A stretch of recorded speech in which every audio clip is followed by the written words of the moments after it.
हिंदू, सिख, बौद्ध, जैन, ईसाई, पारसी समेत सभी माइनॉरिटी को यहाँ पर नागरिकता देने का रास्ता प्रशस्त हो रहा है। मैं इस बिल को फाड़ता हूँ, ये हिंदुस्तान को तोड़ने की कोशिश करता हूँ।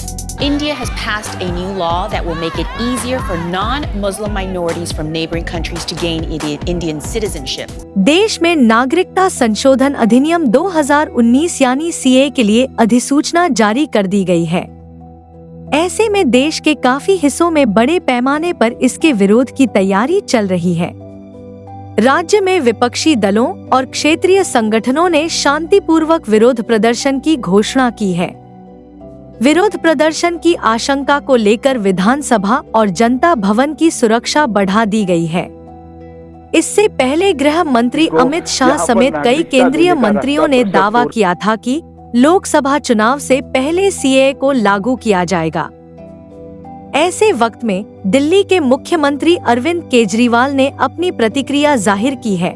उन्होंने अपने ट्विटर हैंडल पर लिखा है, 10 साल देश पर राज करने के बाद इन चुनाव के पहले मोदी सरकार सीए लेकर आई है।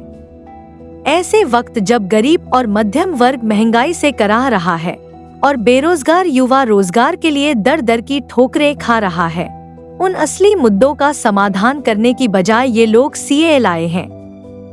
कह रहे हैं कि 3 पड़ोसी देशों के अल्पसंख्यकों को भारत में नागरिकता दी जाएगी, यानी ये पड़ोसी देशों के लोगों को भारत में लाकर बसाना चाहते हैं। क्यों? अपना वोट बैंक बनाने के लिए।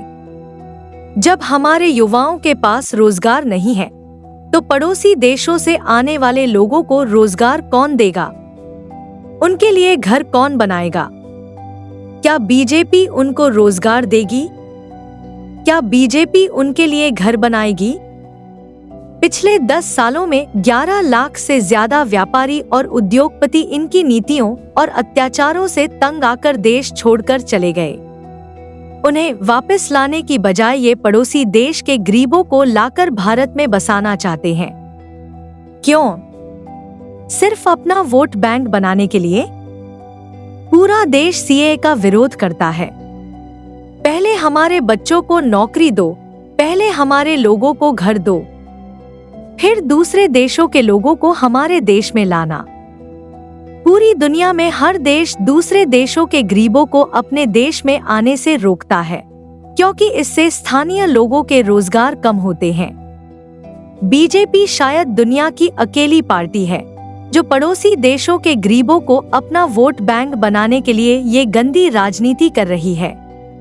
ये देश के खिलाफ है। खासकर असम और पूरे उत्तर पूर्वी भारत के लोग इसका सख्त विरोध करते हैं, जो बांग्लादेश से होने वाले माइग्रेशन के शिकार रहे हैं और जिनकी भाषा और संस्कृति आज खतरे में है। बीजेपी ने असम और पूरे उत्तर पूर्वी राज्यों के लोगों को धोखा दिया है। लोग इसका लोकसभा चुनाव में जवाब देंगे।